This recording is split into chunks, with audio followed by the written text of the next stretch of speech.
नमस्कार दोस्तों, मैं समीर भटनागर ज्योतिषाचार्य। आज हम चर्चा करेंगे नीच भंग राजयोग की। नीच भंग राज योग, इसको समझने के लिए बहुत ही साधारण तरीका है कि कोई भी ग्रह अगर अपनी नीच की अवस्था में है, जैसे कि ये चार्ट आप देख रहे हैं, इसमें मेष में शनि नीच का होता है, मंगल कर्क में नीच का, शुक्र कन्या में नीच का होता है, सूर्य तुला में नीच का होता है, चंद्रमा वृश्चिक में होता है, बृहस्पति मकर में नीच का होता है और बुध जो है वो मीन में नीच का होता है।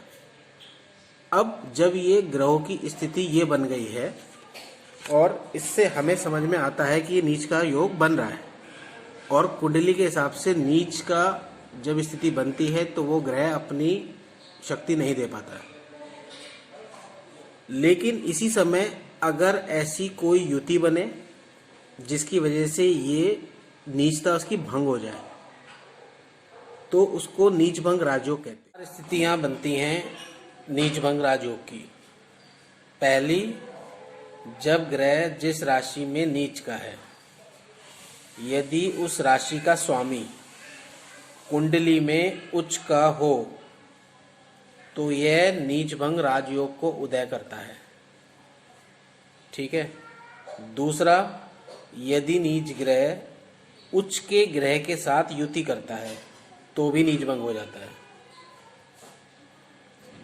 तीसरा, यदि नीच ग्रह का राशिश यानी राशि का स्वामी स्वग्रही हो तो भी नीच भंग राजयोग का उदय होता है।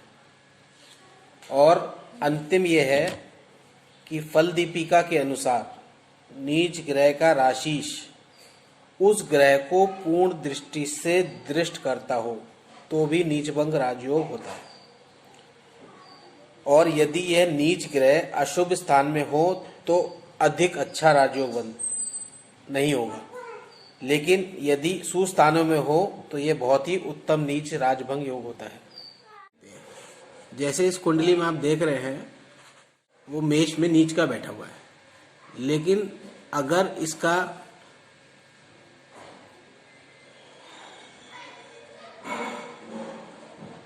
यहाँ पर शनि के साथ सूर्य बैठा हो तो सूर्य उच्च का बैठा हुआ है इसके साथ। सूर्य जब उच्च का बैठेगा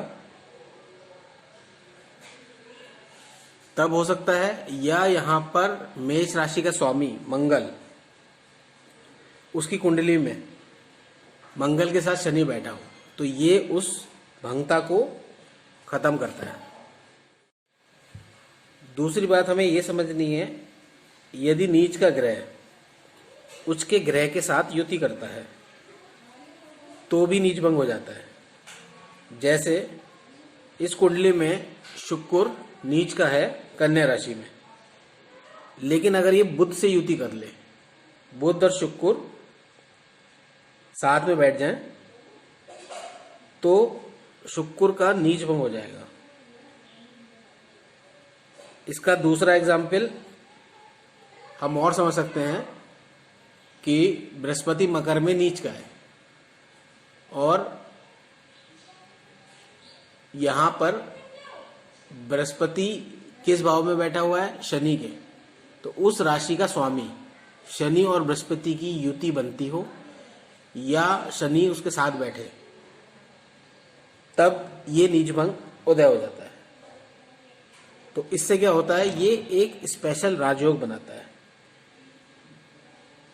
इस की युति को समझने के लिए सबसे बड़ी बात यह होती है कि खराब योग होने के बावजूद कुंडली में यदि ये नीच भंग हो जाए तो ये राजयोग का निर्माण करता है, जिससे उसके परिणामों में अशुभता जो आने वाली होती है वो ग्रह शुभता की ओर चल देता है। और कई बार केसेस में देखा है, कई कुंडलियों में देखने को मिलता है ये कि ऐसे योग बने हुए हैं और उसके बाद भी वो व्यक्ति उस ग्रह से संबंधित कार्यों में निपुणता हासिल करता है, बहुत सक्सेस होता है। इस बात को समझना बहुत जरूरी है इसी के साथ आज का टॉपिक मैं यहीं विराम देता हूँ। धन्यवाद।